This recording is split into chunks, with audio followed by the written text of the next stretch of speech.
லாஸ்ட்டாக இப்போ ரீசெண்டாக ஒரு பிரச்சனை நடந்திருக்கு. நான் இப்போ இன்னைக்கு காலையில் தான் வாட்ஸ்அப்பு இந்த நியூஸ்ல எல்லாம் பார்க்குறேன்.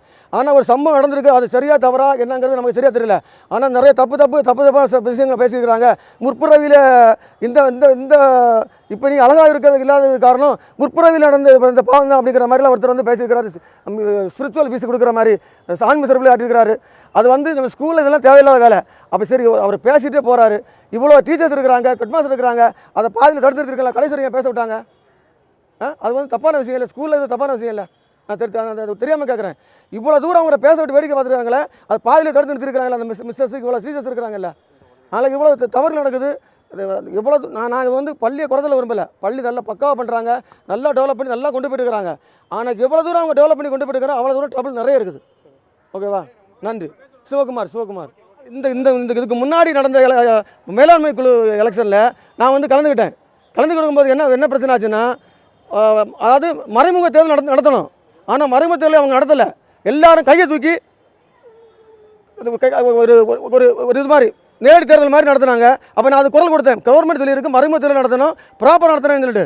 அப்போ என்ன சொன்னாங்கன்னா, நீங்கள் மறைமுக தேர்தல் நடத்த வேண்டாம் அப்படிங்கிற கை தூக்குங்க, மறைமுக தேர்தல் நடத்தலாம் அப்படிங்கிற கை தூக்குன்னு சொல்லி எல்லாரையும் வந்து மறைமுக தேர்தல் நடத்த வேண்டாம்னு சொல்லி கை தூக்க வச்சுட்டு என்னை வெளியே அனுப்பிட்டு அவங்க வந்து என்ன பண்ணாங்கன்னா, பேருக்கு அவங்க ஆள் செட் பண்ணி வச்சுட்டு அந்த எலெக்ஷனை வந்து செல்ல எப்படி நடத்தினாங்க.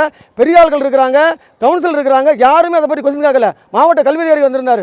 அவர் கூட இதை ஏன் தப்புன்னு சொல்லிட்டு நான் கேட்கும்போது கொஞ்சம் தப்பாக நடத்துங்கிற சொல்லிட்டு கேட்ட பிறகு அதை வந்து கொஸ்டினே கேட்கல. தவறான முறையில் போன வாட்டி நடந்த எலெக்ஷனே தவறான முறையில் நடந்த எலெக்ஷன் அது வந்து செல்லுபடி ஆகுது ஆக்சுவலாக. சரி, அது வந்து நம்ம பிள்ளைகளுக்கு பிரச்சனை வரும் அப்படிங்கிறதுனால நம்ம எதுவும் பிரச்சனை பண்ணலை. இந்த வாட்டி எலெக்ஷன் நடக்குது. பிள்ளைகள் எலெக்ஷன் சம்பந்தம் அந்த பெற்றோர் அந்த மேலாண்மை குழு சம்பந்தமாக வந்து ஒரு முன்னோட்டமான மீட்டிங் நடத்துகிறாங்க. வந்து வரோம், நான் பேரை கொடுக்குறேன். வீட்டில் அப்புறம் என்ன சொல்லி அனுப்புகிறாங்கன்னா, பெண்கள் மட்டும்தான், ஆண்களே கிடையாது.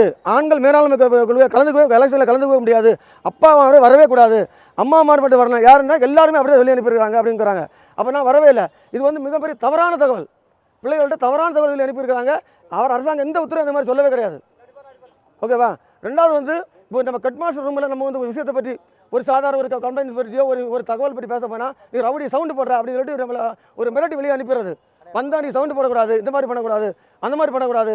இப்போ குறிப்பாக என் பொண்ணு வந்து 7வது படிக்கும்போது என்சிசியில் சேர்றதுக்காக நான் வந்து எல்லாம் நேம் எல்லாம் கொடுத்துட்டா. ஆனால் அப்போ என்ன பண்ணுறாங்கன்னா, சேர்க்க முடியாதுன்னு சொல்கிறாங்க அந்த மிஸ்ஸு. அப்போ நான் வந்து ஹெட்மாஸ்டர் வந்து சொல்கிறேன். ஹெட்மாஸ்டர் வந்து என்ன சொல்கிறாங்கன்னா, நீ ரவுடி, நீ சவுண்டு போடுற, நீ வந்து எங்கள் பிரச்சனை பண்ண வந்து அப்படிங்கிற மாதிரி நம்மளை கிரிட்டிஸ் பண்ணிடுறாங்க. சரி, அப்போ நான் பேசுகிறேன், செய்கிறேன், கொள்கிறேன். சரி, இப்போ எதுலன்னா அந்த வருஷம் என் பிள்ளைய சேர்க்கவே இல்லை. இந்த வருஷம் ரொம்ப போராடி 8வது படிக்கிறா. இப்போ இந்த வருஷம் சேர்த்துருக்குறாங்க. ஓகேவா? இப்படி நிறைய விஷயங்கள் வந்து ட்ரபிள் இருக்குது.